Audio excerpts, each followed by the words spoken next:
রাজ্যের কৃষকদের জন্য রয়েছে দারুণ সুখবর। আগামীকাল 20 জুন রাজ্যের কৃষকদের অ্যাকাউন্টে সরাসরি দিচ্ছে 2000 টাকা। আগামীকাল 20 জুন হুগলির তারকেশ্বর সফরে এসে প্রধানমন্ত্রী নরেন্দ্র মোদী রাজ্যের কৃষকদের জন্য ডিবিডি অর্থাৎ ডিরেক্ট বেনিফিট ট্রান্সফারের মাধ্যমে কৃষকদের অ্যাকাউন্টে সরাসরি 2000 টাকা ছাড়ার ঘোষণা করেছেন ইতিমধ্যে। আজকের এই ভিডিওতে আপনাদেরকে বিস্তারিত জানাবো যে পিএম কিষাণ সম্মান নিধি যোজনায় যে সমস্ত উপভোক্তারা রয়েছে, রাজ্যের কৃষকরা রয়েছে, তাদের জন্য কি ঘোষণা করা হয়েছে এবং কারা কারা এই প্রকল্পে 2000 টাকা করে পাচ্ছেন এবং নতুন সরকার ক্ষমতায় আসার পর যে বলা হয়েছিল পিএম কিষাণ সম্মান নিধি যোজনা প্রকল্পে বছরে যেখানে 6000 টাকা দেওয়া হতো সেখানে এবার 3000 টাকা বাড়িয়ে মোট 9000 টাকা দেওয়ার কথা ঘোষণা করা হয়েছিল প্রতিশ্রুতি অনুপাতে। সেই মোতাবেক কি বলা হয়েছে, নতুন কি আপডেট উঠে এসেছে পিএম কিষাণ সম্মান নিধি যোজনায় 3000 টাকা কবে বাড়ানো হবে, অর্থাৎ আপনারা আগামী কিস্তিতে 3000 টাকা করে কবে পাবেন সে ব্যাপারেও আজকের এই ভিডিওতে বিস্তারিত জানাবো। দেশের কোটি কোটি কৃষকের জন্য ফের সুখবর। প্রধানমন্ত্রী কিষাণ সম্মান নিধি প্রকল্পের আওতায় যে কৃষকরা বছরে 6000 টাকা আর্থিক সহায়তা পান তারা এখন 23তম কিস্তির অপেক্ষায় রয়েছেন। ইতিমধ্যে কেন্দ্র সরকার জানিয়েছে যে আগামী 20 জুন প্রধানমন্ত্রী নরেন্দ্র মোদী হুগলির তারকেশ্বর থেকে এই কিস্তির টাকা প্রকাশ করবেন। তবে এবার কিছু উপভোক্তার নাম তালিকা থেকে বাদ পড়েছে এবং কেওয়াইসি সহ বেশ কিছু শর্ত বাধ্যতামূলক করা হয়েছে। পিএম কিষাণ সম্মান নিধি 23তম কিস্তির ঘোষণা করবেন মোদী। গত 13ই মার্চ অসমের গুয়াহাটিতে আয়োজিত এক অনুষ্ঠানে প্রধানমন্ত্রী নরেন্দ্র মোদী পিএম কিষাণ সম্মান নিধির 22তম কিস্তির টাকা কৃষকদের অ্যাকাউন্টে পাঠিয়েছিলেন। এই প্রকল্পে প্রতি 3 মাস অন্তর একটি করে কিস্তি দেওয়া হয়। সেই হিসাব অনুযায়ী জুন মাসেই 23তম কিস্তি পাওয়ার কথা ছিল।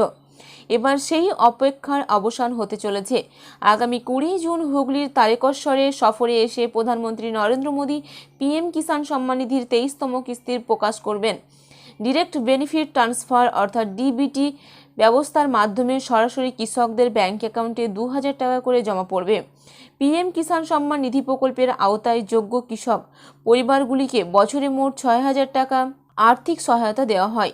3টি সমান কিস্তিতে এই টাকা দেওয়া হয়। চাষের জন্য প্রয়োজনীয় বীজ, সার এবং অন্যান্য কৃষি সামগ্রী কেনার ক্ষেত্রে এই অর্থ কৃষকদের কাজে লাগে।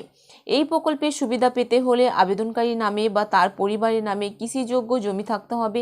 পাশাপাশি আবেদনকারীকে ভারতীয় নাগরিক হতে হবে। আধারের সঙ্গে সংযুক্ত সক্রিয় ব্যাংক অ্যাকাউন্ট থাকতেও বাধ্যতামূলক। তবে সকলেই এই প্রকল্পের সুবিধা পাবেন না। প্রাতিষ্ঠানিক জমির মালিকরা এই প্রকল্পের আওতায় আসেন না। এছাড়া বর্তমান বা প্রাক্তন সাংবিধানিক পদাধিকারী, আয়কর দাতা, কর্মরত বা অবসরপ্রাপ্ত সরকারি কর্মচারী এবং পেনশনভোগীরাও এই সুবিধার জন্য যোগ্য নন। যোগ্য কৃষকরা পিএম কিষাণের সরকারি পোর্টালে অনলাইনে আবেদন করতে পারেন।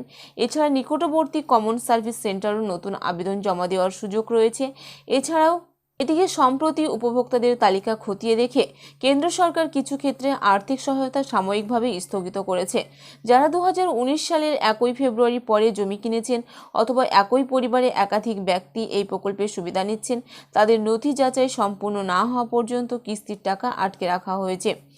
এছাড়া কেন্দ্র স্পষ্ট জানিয়েছে যে কেওয়াইসি সম্পূর্ণ না করলে পিএম কিষাণ সম্মান নিধির পরবর্তী কিস্তির সুবিধা পাওয়া যাবে না। তাই যারা এখনও এই প্রক্রিয়া সম্পূর্ণ করেনি তাদের দ্রুত তা সম্পূর্ণ করার পরামর্শ দেওয়া হয়েছে। পিএম কিষাণ সম্মান নিধি যোজনায় যে সমস্ত কৃষকরা 2019 সালের 1 ফেব্রুয়ারি পরে জমি কিনেছেন তারাই কিন্তু একই পরিবারে একাধিক ব্যক্তি এই প্রকল্পের সুবিধা নিচ্ছেন। সেই সমস্ত উপভোক্তাদের নথি সম্পূর্ণভাবে আবার যাচাই করা হবে, তবে আর তাদের পরবর্তী কিস্তির টাকাটি দেওয়া হবে।